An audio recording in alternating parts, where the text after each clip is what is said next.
और 6 महीने तक जेल में पड़ा रहने देते, उसकी जमानत नहीं होने देते। इतना तो काम कर ही सकते थे, ये करना बहुत जरूरी था। अब नहीं किया तो उसके बाद में वो क्या कह रहा है, इंटरव्यू दे रहा है, लगातार बकवास कर रहा है, और उसके बकवास को दिखाने के लिए, उसको सपोर्ट करने के लिए बाकी सारे लोग सोशल मीडिया पर लगातार उसके साथ में खड़े हैं। तो ये समाज की बेइज्जती है, इस देश की न्यायपालिका की बेइज्जती है, इंसानियत को तो कुचला ही जा रहा। ये है सारी स्थिति। इसलिए सीजीआई साहब को काम करना चाहिए था, अपने लिए नहीं, एक इंस्टीट्यूशन को बचाने के लिए, समाज को बचाने के लिए, उसके सम्मान को बरकरार रखने के लिए उन्हें सख्त कार्रवाई करनी चाहिए थी। कह रहे हैं कि कारों को कार में पकड़ के मार डालो, थप्पड़ लगाओ, दीवार में मारना चाहिए, दीवार में मारना चाहिए, ऐसी बातें हो रही हैं। नहीं, वो कुछ भी कर सकते हैं भाई, वो जो मन में आ रहा है वो भी कह सकते हैं, पर आप जिसके हाथ में ताकत है, आपके और मेरे हाथ में ताकत नहीं है। आप और हम कानून के हिसाब से एफआईआर करवा सकते हैं, गुहार कर सकते हैं, करेगा कौन? शासन प्रशासन। लेकिन अदालत के हाथ में, चीफ जस्टिस के हाथ में तो सब कुछ है। चीफ जस्टिस के हाथ में तो सारी पावर है।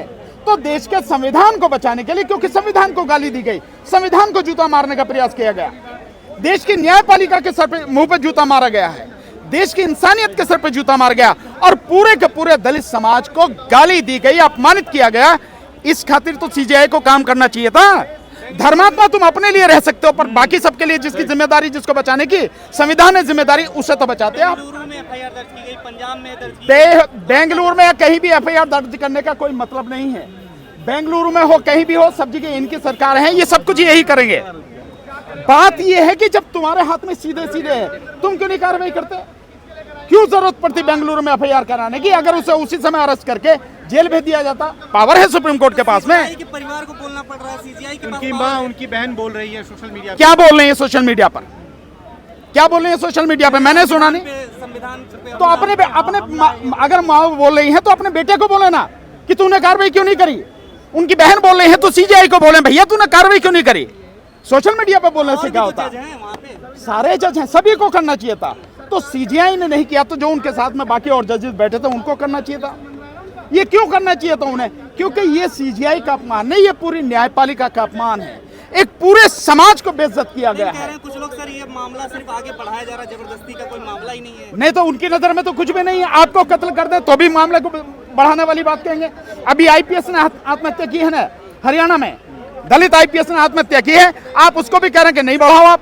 तो आप जो मन में आए कह सकते हैं। यानी जब आपको अत्याचार करना हो, समाज को तबाह करना हो, आप जो भी चाहें वो कर सकते हैं। आप दंगे करा सकते हैं, आप कत्ल कर सकते हैं, आप अपमानित कर सकते हैं, एफआईआर कर सकते हैं, जेल में भेज सकते हैं। पर वो पीड़ित समाज जब अपनी पीड़ा का विरोध करता है तो आप उसे ये भी अधिकार नहीं है। ये तो प्रधानमंत्री ने खुद कॉल किया। अरे यार, प्रधानमंत्री क्या है? प्रधानमंत्री चाहता तो बहुत कुछ कर सकता था। क्या किया प्रधानमंत्री ने? जब चारों तरफ से सोशल मीडिया पर हल्ला मचने लगा तब प्रधानमंत्री ने किया। अन्यथा प्रधानमंत्री को तो सख्त कार्रवाई करनी चाहिए थी। सख्त क्यों नहीं की प्रधानमंत्री सही? और अभी भी केवल नौटंकी कर रहा प्रधानमंत्री। और क्या कर रहा है? राष्ट्रपति महोदय का कोई बयान आया इसमें? किसका? राष्ट्रपति महोदय का। भाई ये तो उनसे जाकर पूछो, मुझे तो पता नहीं, मैंने तो सुना नहीं, पर उनसे जाकर पूछो रस बयान आया नहीं आया। वो वकील कह रहे हैं कि अगर जरूरत पड़ी दोबारा करूंगा और मुझे कोई अपराध बोध नहीं है। भाई वो कहेगा, उसकी हिम्मत इसलिए बढ़ रही है ना कि उसका पूरा समाज, पूरा सिस्टम उसके साथ में खड़ा है, पूरी सरकार उसके साथ में खड़ी है, आरएसएस उसके साथ में खड़ी है, और न्यायपालिका में बैठे हुए जज न्यायपालिका का अपमान जो है देख रहे हैं और वो कुछ नहीं कर रहे, तो उसके हौसले तो बड़े होंगे। कहां से आगे सर वो दावा कर रहे हैं? क्यों आरएसएस के नहीं है? मैं दलित समाज कौन दलित समाज से है? खुद दावा कर रहे कौन दलित समाज से है? अगर वो दलित समाज से भी है, अगर वो दलित समाज से भी है तो भी उसको पकड़ के कूटा जाना चाहिए, उसके खिलाफ कार्रवाई होनी चाहिए। किसकी बात कर रहे हैं आप? मतलब कोई भी अगर दलित समाज का भी होगा, कोई भी होगा, अदालत का अपमान करेगा, समाज का अपमान करेगा क्या? मानवता का अपमान करेगा, संविधान का अपमान करेगा क्या? अगर कार्रवाई नहीं हुई तो घटना बढ़ती जाएगी सुप्रीम कोर्ट में। निश्चित रूप से बढ़ेगी। तभी तो वो कह रहा है मैं दोबारा करूंगा। वो क्यों कह रहा है? क्योंकि कोई कार्रवाई नहीं हुई इसलिए कह रहा है कि दोबारा करूंगा। अगर उसी समय पकड़ के जेल में भेज दिया जाता तो उसकी भी अकल ठिकाने आ जाती और बाकी सबकी भी अकल ठिकाने आ जाती। भैया ऐसे भी होता है। लेकिन मारने की जो धमकी दी जा रही है सीजीआई को, आगे और कह रहा है सनातन का अपमान नहीं सहेगा हिंदुस्तान। देखिए, सनातन ये जो भी मन में आएगा कहते रहेंगे, क्योंकि सरकार इनको सपोर्ट कर रही है पूरी तरह से। आरएसएस यही काम कर रही है, तो वो तो कहेंगे ये सब कुछ जो है। मारने की धमकी की जहां तक आप बात कर रहे हो, सीजीआई को धमकी दी जा रही है। सीजीआई पूरी तरह सक्षम है, समर्थ है, जो चाहे कानूनी कार्रवाई कर सकते हैं, करनी चाहिए उनको। ये तो उनसे पूछे जाके, ये तो वो बताएंगे। आप लोग संसद जाने की क्यों बात करें, संसद तो चल भी नहीं रहा है फिर। कोई बात नहीं, संसद नहीं चला, तुम्हारे माध्यम से संसद तक, सांसदों तक, सरकार तक, बाकी सब तक, पूरी दुनिया तक आवाज तो पहुंचेगी, आवाज तो पहुंचेगी। कोई बात नहीं, सुप्रीम कोर्ट का नहीं है मामला। सुप्रीम कोर्ट का तब होता अगर ये संविधान का अपमान नहीं होता। सुप्रीम कोर्ट का तब होता कि जब न्यायपालिका का अपमान नहीं होता, मानवता का अपमान नहीं होता, उस पर हमला नहीं होता, तभी ये मामला उसका होता। संसद घेराव करके क्या मैसेज देना चाहते हैं? संसद घेराव करके हम ये मैसेज देना चाहते हैं दोनों को। एक उस पीड़ित समाज को जिस पे लगातार ये अन्याय और अत्याचार हो रहा है, उसे जगाने की कोशिश करें, जागो। अभी तो जूता फेंका जा रहा है, अभी तो आपके आईपीएस सुसाइड कर रहे हैं, अगर तुम जागे नहीं तो ये सड़क पे तुम्हें काट देंगे, जो इस मानसिकता के लोग हैं। दूसरा हम देना चाहते हैं उस शासन प्रशासन को, सरकार को और सांसदों को, सबको ये मैसेज देना चाहते हैं, समाज चुप नहीं रहेगा। अगर गलत पे सरकार कार्रवाई नहीं करेगी तो समाज इसके लिए विरोध करेगा, पुरजोर विरोध करेगा, आंदोलन करेगा। छोड़ यार, प्रोटेस्ट की परमिशन कभी नहीं मिलती है और ऐसा कहीं लिखा नहीं। संविधान में लिखा है कि आप संवैधानिक तरीके से, पीसफुल तरीके से कोई भी प्रोटेस्ट करेंगे, इसका आपको अधिकार है। आपको केवल प्रशासन को सूचना देनी है। ये शासन प्रशासन ने अपने हिसाब से तोड़ मरोड़ के चीजें बना रखी कि परमिशन, काहे की परमिशन चाहिए?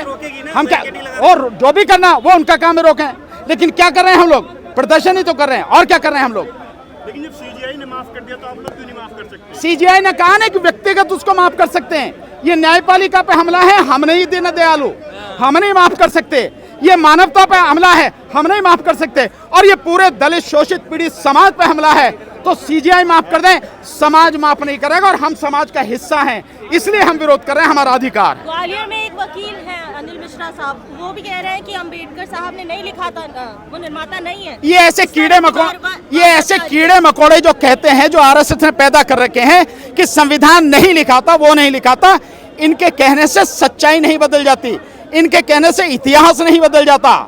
वो सारे के सारे जो लोग हैं जिन्होंने संविधान, बाबा साहब ने जो लिखा उस पर चर्चा करके पास किया, वो सब इतिहास का हिस्सा हैं। कोई कीड़ा मकोड़ा आके टेंटे करने लगे, उससे नहीं बदलता ये सब। इस तरह की एट्रोसिटीज बढ़ती जा रही है, इसको रोकना पड़ेगा, इसके लिए समाज को जागना पड़ेगा। अगर शासन प्रशासन अदालतें मर चुकी हैं तो समाज को तो खड़े होना पड़ेगा, नहीं तो कोई भी कुचल के चला जाएगा।